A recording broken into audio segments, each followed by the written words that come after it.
Okay, so this is a continuation of this video. Make sure you watch this video before you watch this particular video. In the previous video, I did mention that I will teach you about journaling and planning using an exercise book first. Then we'll progress to using a planner or buying a planner or buying a bullet journal or any type of journal. And then finally progressing to customizing our journals using washi tapes and other accessories that is out there. I did say that it's completely unnecessary for you to buy a notebook without first forming the habit, because planners are ridiculously expensive. You do not have to invest first before forming that particular habit, because journaling is hard. So because of that, we are starting with an exercise book.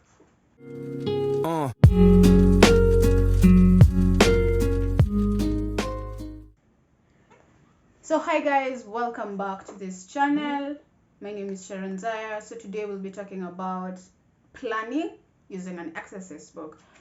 So before I made this video, I did need an example to go along with, and I decided on business. This is because most of my friends or people my age or people I do follow on social media are either opening up thrift shops or skincare lines, or they're in just some sort of a small business. Congratulations to you, by the way. So I did think that as much as I'm showing you how to plan using an exercise book, we do need an example, and I thought that we could use a small business as an example. So I will show you how to plan for your business from first to finish. Okay, so the first thing that you need is an exercise book. So this is a ruled one. So buy whatever exercise book you want, either this small one or the A4 one, whatever you desire. And once you buy it, the first page, you should write a badass quote, whatever quote that will make you feel like that bitch, whatever quote that will make you feel like you're that guy. Write it down. It doesn't necessarily need to be a quote. It can also be a verse, a song verse, or even a Bible verse.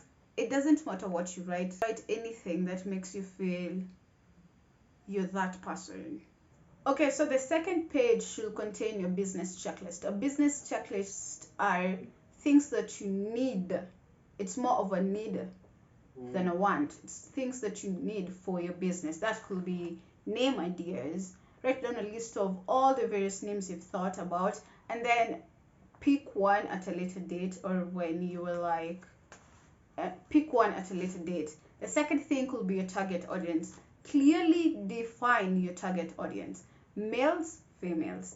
Males from the ages of 12 to 30 who do this and this and this, who are experiencing this particular problem.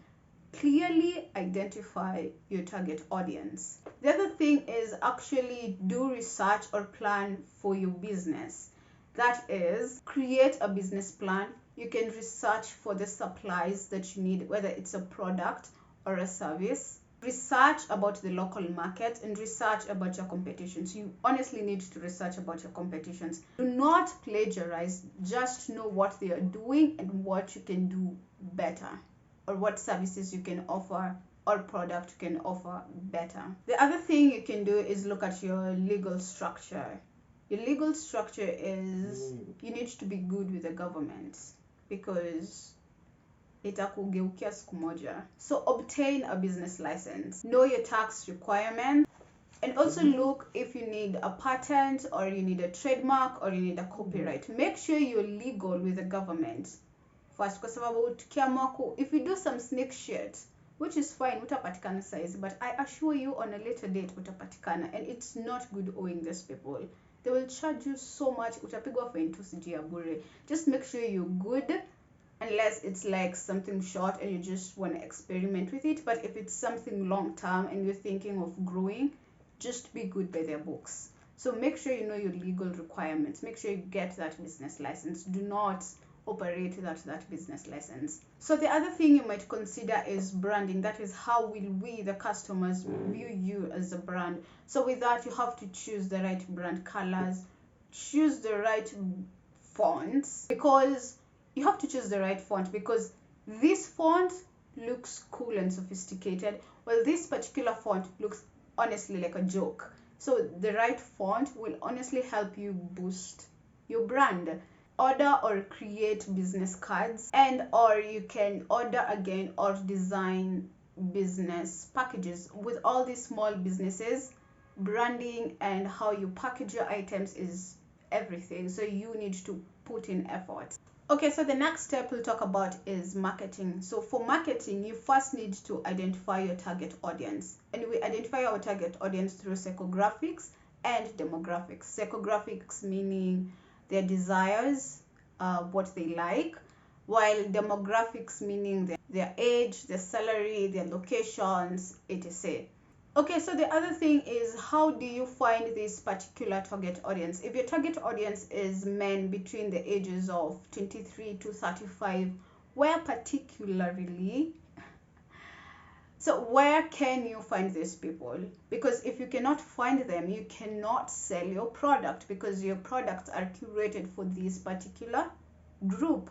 So know where to find them, research about them. If they can be found on social media now, work on visibility strategy. So how will people find your product? How will people know about your product? So the good thing about social media is we do have lots of influencers. We do have people who are so influential that it's crazy that someone will be like, yo, buy this, and people buy. So use that. Use influencers if you like.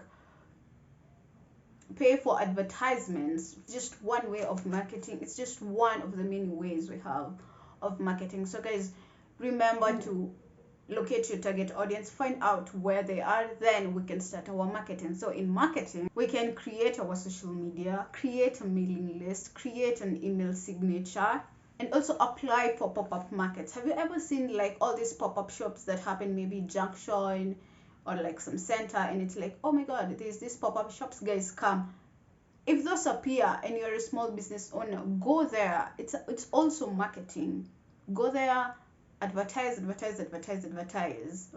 Okay, so the other thing is product or service. Write down what your product is or what your service is. What do you offer? Now this is a little bit tricky. This is just my personal opinion. As much as you're selling a lot of things, let's say 12 to 13 products at the same time, I would honestly advise you to put one product as the main focus. Let's say black soap. Let it be known that this particular brand sells black soap, but it also sells other things.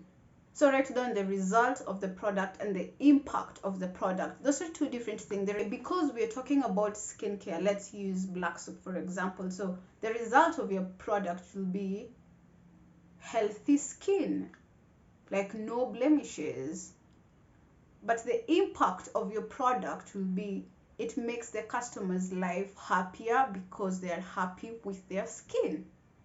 So write down the primary focus of your product, the main primary focus of your product, then go to the result of your product, then go to the impact of your product. That should be the main focus. Then move to other products, that is the oils, the brushes, and so on. The last thing you can do on your checklist is add a short-term goal and a long-term goal. A short-term goal being like, I do want to make 30 sales by the end of this month. Your long-term goal being like, in the next 2 to 3 years, I honestly do want a physical shop.